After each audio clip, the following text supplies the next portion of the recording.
everyone, how are you doing? Welcome to Money Conversations with Mars. I'm back with you after a few weeks.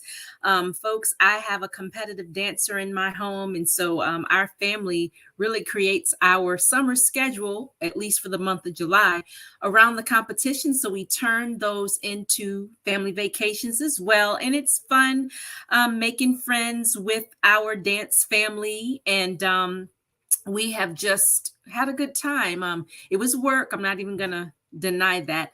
It's work. However, you find your downtime. I don't know, for those of you who follow me on Facebook, I posted pictures when we had free days.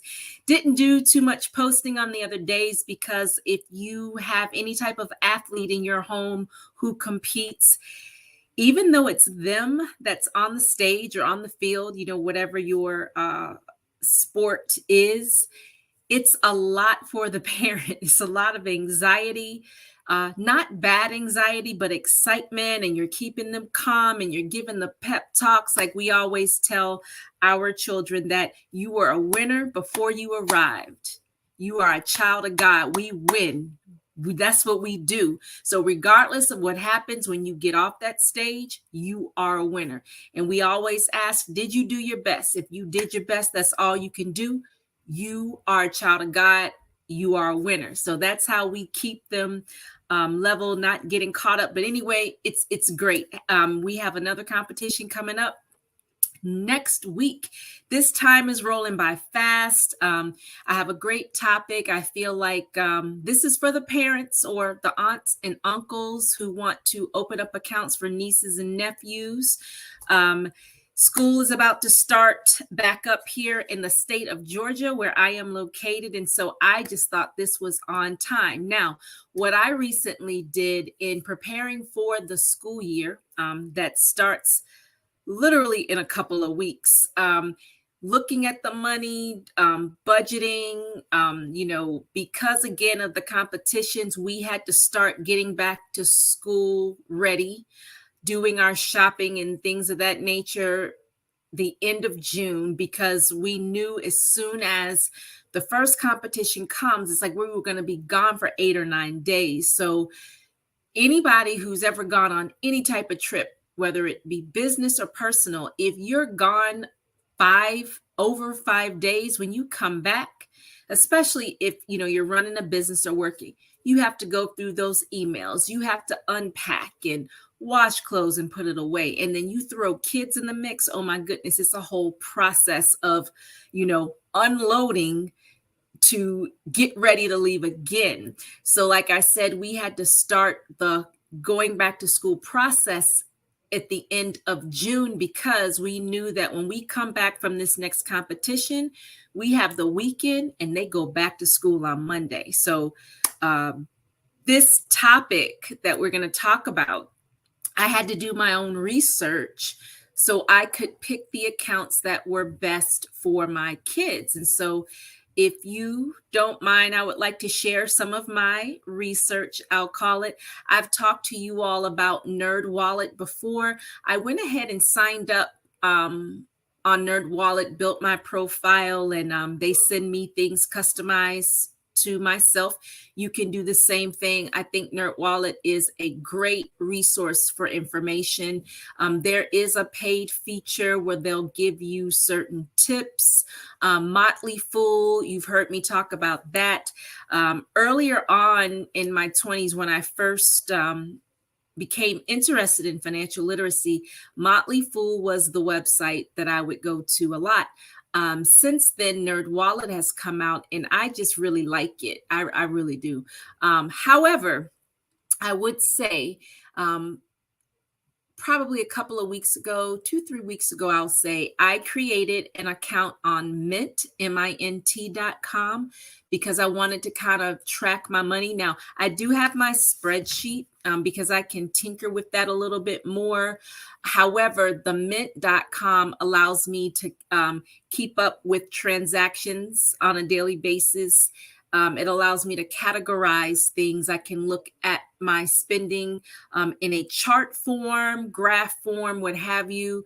And we're talking about serious tracking here of expenses and putting things in categories. And so I wanted to go back to that so I could really see what I'm doing, what I'm spending, how much.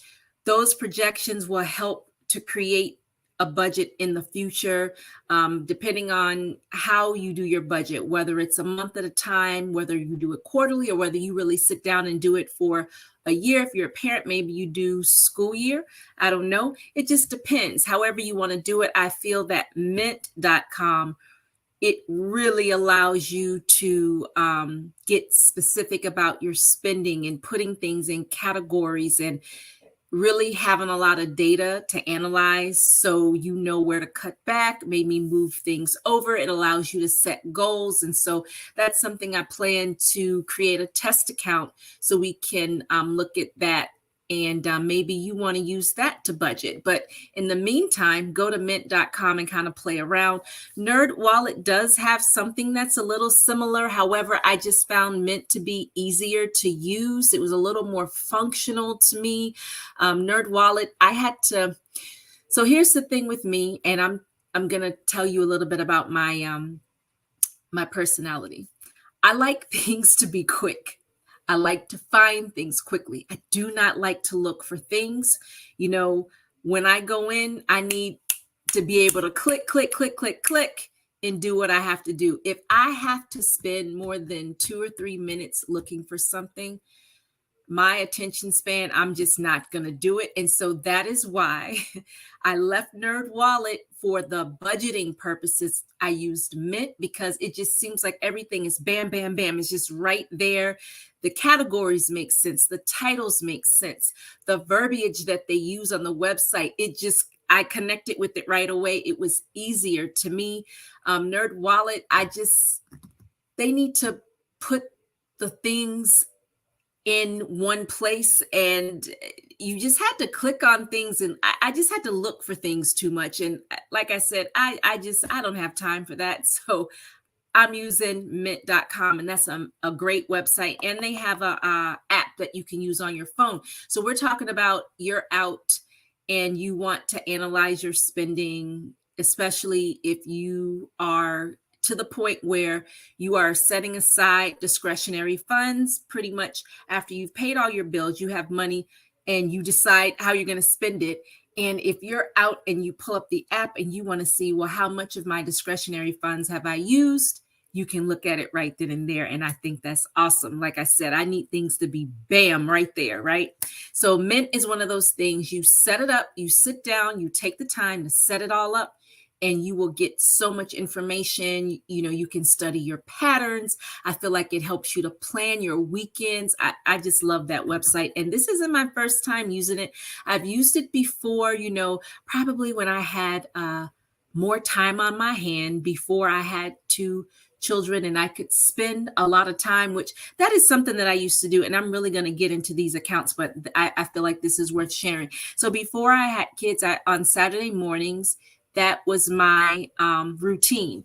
Make my coffee, go to my office, sit down, sip my coffee, and go through my spreadsheet. It was just so awesome. And I would really, you know, put in transactions, you know, look at my bank account, really, you know, read down the spreadsheet, update things. And I did this every Saturday, like religiously, as they would say, every Saturday. So I also use mint.com then. I had a lot of time to do that. So I took a break from that, and, you know, I went to using like notebooks, you know, you quickly jot things down, you know, get paid, your business income, whatever. And then I went back to my spreadsheet, and now I'm back to Mint. However, I'm going to use the spreadsheet as well as Mint. Let me tell you another thing about me. I'm kind of like a nerd a little bit, in a good way, right? And I just want to say, all nerds are amazing, right? Because nerds make this world go round. What are we on right now? Facebook, YouTube, all the social media. It was a nerd that created that. So you need to hug a nerd in your life because they run the world, they make the money. So What I want to use the spreadsheet for, I want to use the spreadsheet to create graphs and charts, and I want to look down in the future or down in the future. I want to look into the future so I can see how much money I'm saving as well as saving for the kids. So this brings me to what we're going to talk about today. I've been away for a while, so I'm kind of excited to be back. So bear with me. So let's present here. I'm going to share my screen. And like I said, because school is starting, we need to start thinking about some things just in case we have not. This is the perfect time to do so. So let's look at this. So these are my babies. That's Daniel. He's 8 years old. This is Olivia. Olivia is 9. This was actually last year in 2022. It was on her birthday. She turned 9 years old, and she will be turning 9 in September. So everyone is growing up. It's amazing how fast it goes. Just like they would say, it's going to go by fast. People who said that were absolutely right. So UTMA, UGMA, and 529 accounts. So the UTMA and UGMA. So you may be saying, what in the world, is an UTMA or UGMA account? All of these acronyms and the UTMA account, and you can see me looking it up because I want to make sure that I read it out correctly and not confuse it. Uniform Gifts to Minors Act, Uniform Transfers to Minors Act. So, they can be used interchangeably. They have like little differences. So these are the accounts that I read about a few weeks ago when I set up the accounts for the kids. Now, I have a lot going on just like you do. So this is something that I have been entertaining for a while. It's just that a couple of weeks ago, I actually went ahead and did it. So I had set it up partially, and had to go back to kind of finish it out. So let's take a look at these. So there you see NerdWallet. I'm telling you, that is a great resource. I use it all the time. So UTMA and UGMA accounts are taxable investment accounts set up to benefit a minor, but controlled by an adult custodian. In this case, it would be me or you, parent, guardian, relative, etc., until the minor reaches their age of maturity. When a minor is legally considered an adult, of course, that differs by state. In Georgia, it's 18. So at that point, the account assets transfer into the name of the minor, and they take it over from there. So UTMA and UGMA accounts. When the kids were born, when my children were born, I opened up 529s because that's what everyone was talking about. They were like, oh, you got to open up a 529 account, a college account. So I opened up a 529 account. I was a new parent. That was my first time, doing it. And so I did what other parents said. However, I don't think back then I had heard about this. Now, I think this was around then. It's just that I didn't know anything about it. So I was kind of excited to see this. Why? Because, folks, we don't know what the future is going to bring, and we don't know whether our kids are going to college or not. We may want them to go. We may have gone, and we may want our kids to follow in our footsteps. But hey, sometimes wisdom will say, follow the kid, right?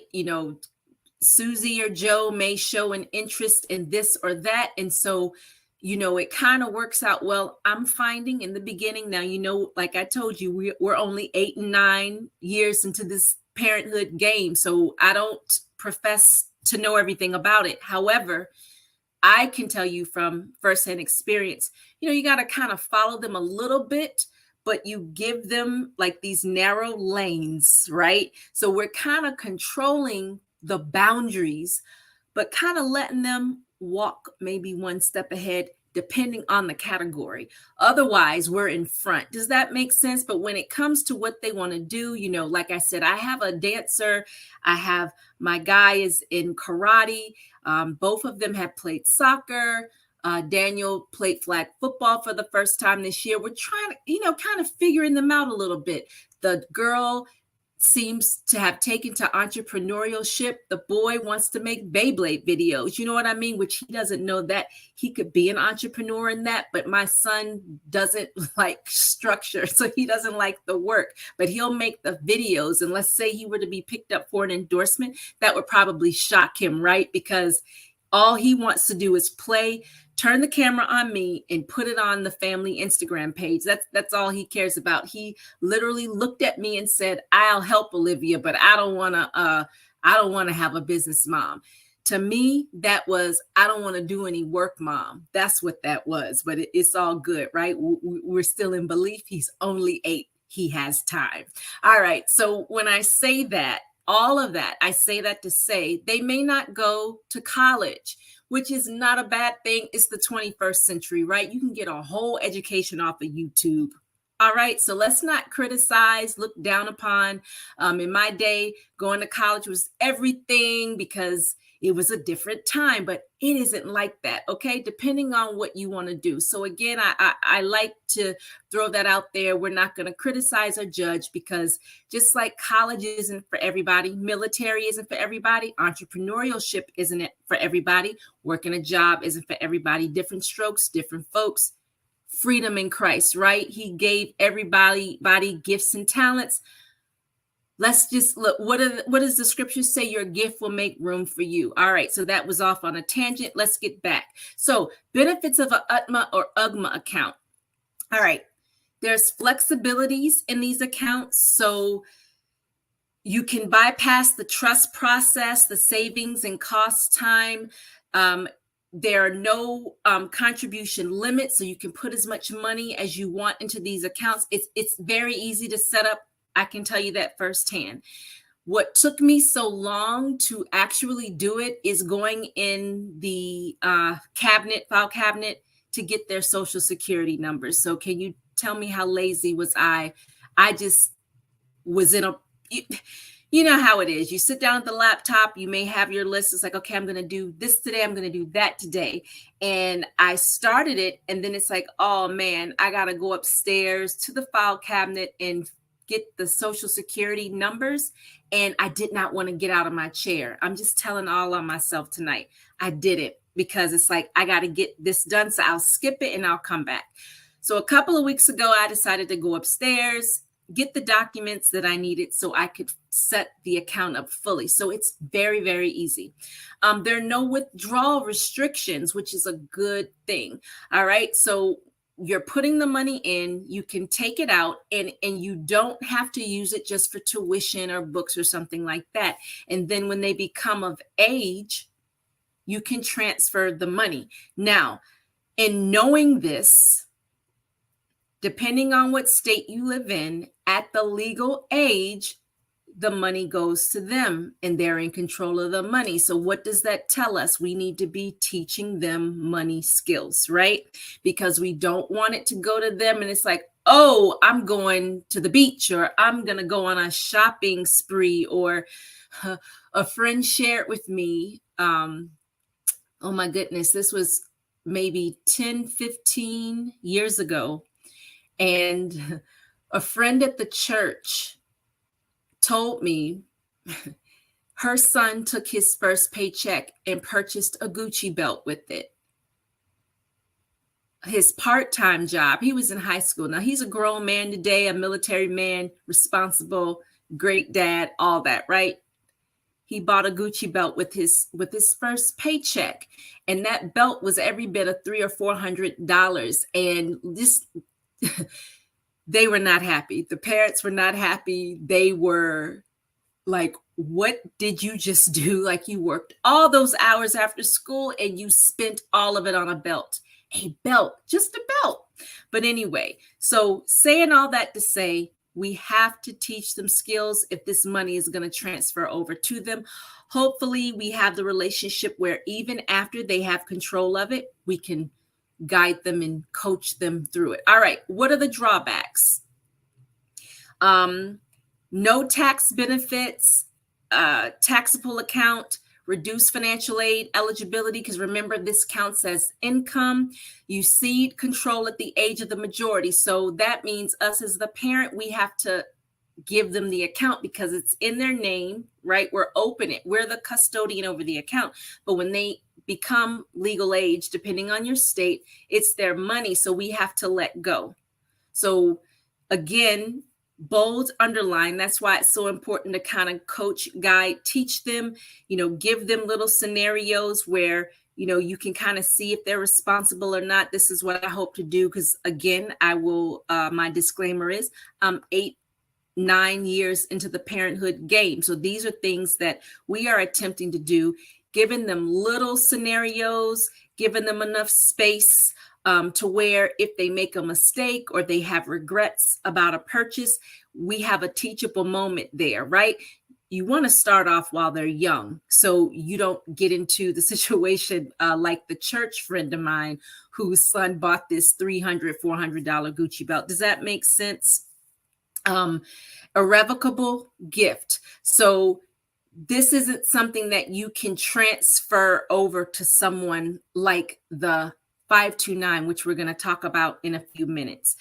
We talked about reduced financial aid eligibility because now this money is theirs. So when it comes time to fill out the form, they do have to list this as income. Okay.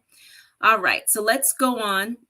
The 529. So this is the popular one that, you hear other people talking about, or at least I did. All I heard about were 529. So high contribution rates, generally with no household income limits or age restrictions. Through contribution limits vary by state. Typically up to $300,000 in a lifetime, total contributions are allowed, which is a great thing because if you start out young, and just think about it, young parent has a kid, or, young couple get married, they have a kid. They may start out making a certain income, but by the time the child is, getting ready to go into middle school, promotions, bonuses, started business, so that income is growing. Does that make sense? So they may start out with an account and they may not be making a lot of contributions at first, but hey, the future's bright here. And to contribute $300,000 into an account, that's amazing to have that for college because that's expensive, right? Beneficiary flexibility, the account can be designated and changed in the future for the benefit of any individual's education expenses, even your own. So what does that mean? It means that if your kid doesn't go to college, maybe you want to use the money. Or if your kid doesn't go to college, maybe you want to gift it to someone else in your family. That's pretty awesome, I thought. All right, so here's another pro, tax-free growth. If the parent is the account holder, it is considered a parental asset with little impact on financial aids awards. So unlike the UGMA account, that account, if they fill out the financial aid form, meaning the child, they have to list that as them having money. With the 529, if you, the parent, or me, the parent, has opened the account, that does not affect the child. So they still won't have any income or little income, even if they have like a little part-time job. That 529 account, they won't have to report it as their income. Does that make sense? I hope it does. All right. And again, you see the NerdWallet logo there, folks. I went straight to NerdWallet. All the articles that I read myself, and I was going back and forth. I had about 20 tabs open and setting up this account because I wanted to make sure I set up the correct account. Now, since the 529 is dedicated strictly to educational expenses, if your child decides not to go to college or qualifies for something close to a full ride with scholarships, the money may be unavailable for other purposes. Though you can change the beneficiary to another family member or pay the tax and a penalty on the growth of the assets. This is why, for me, I decided to open up the UGMA account for my kids. Only because, now we still have the 529s and I still can contribute, and, we could gift this to another family member because I have other nieces and nephews. So it's something to think about if you're able to contribute to more than one account. That would be an awesome graduation gift, right? Instead of, I don't know, what are we gifting people for graduations these days? I don't even know, right? Like what's a good graduation gift if, and going to college, I guess, get them things for their rooms and in that, or if you're not spending a lot of money on a party or something like that, maybe a car or a bike to ride on campus. I went to my undergrad with a bike and a car, because we could have cars on our campus, and my campus was so large, I would ride my bike to class, and that was pretty cool for early morning classes. So, but that was a great graduation gift, because that's something I could use every day. You know what I mean? So let's keep going, because our time is dwindling down. Cons of a 529. Stock market exposure can impact returns in a down market, particularly in the period of time close to when you plan to tap the funds. Keep a close eye on the risk being taken overall, especially as the beneficiary nears financial need.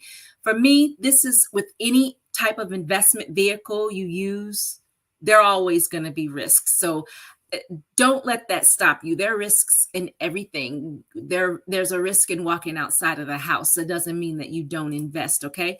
All right, another con. Oh, I'm going backwards, folks. We already talked about that. Let's keep going. All right, so 529 plan provides tax-free investment growth and withdrawals for qualified education expenses. Parents who start saving in a 529 account when their children are young can take advantage of these tax savings, as well as compounded returns, and in some states, a tax deduction on contributions. That depends on where you live. Go look it up according to your state. They have websites dedicated to the state that you live in. And then if you want some more details, go to NerdWallet. They have plenty of links that would take you to your state. So these are some other references or websites that you can go to read up on UGMA, UTMAs, 529s, College Well, Motley Fool, NerdWallet, Stash. I went to all of these. All right. And then if you need help, of course, you know, you can talk to me. Because you should prosper, you need to know these things so we can prosper, and then so our kids can prosper. So I'm on Facebook and I am on Instagram. My podcast is still on iHeart, Google, Spreaker. I have some voice notes out there on SoundCloud and Spotify. All right. So it was nice sharing those things with you. You know that the Fab Five is on vacation. They have earned it, haven't they? So they'll be back in another week or so. And, you know, Regina will be with us on Wednesdays at 8:00 p.m. So look out for her. Make sure you're following the WIN Facebook page. Please go out to the YouTube page and like it and share it with all of your friends. Great quality programming. It's something for everyone. Of course, you know that we are believers, and there are 2,000 plus scriptures in the Bible about money. We're having a biblical conversation right now, folks. We're going to leave an inheritance. We're going to help our kids become wise with their money usage.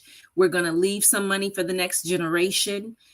Our family trees will produce fruit, and we're going to keep believing God every day. He's talking. He's going to tell us what to do with our money. And then we're going to take the time to be good stewards over what he has given us, because, folks, we make a lot of money in our lifetime. It's just all about what we're doing with it.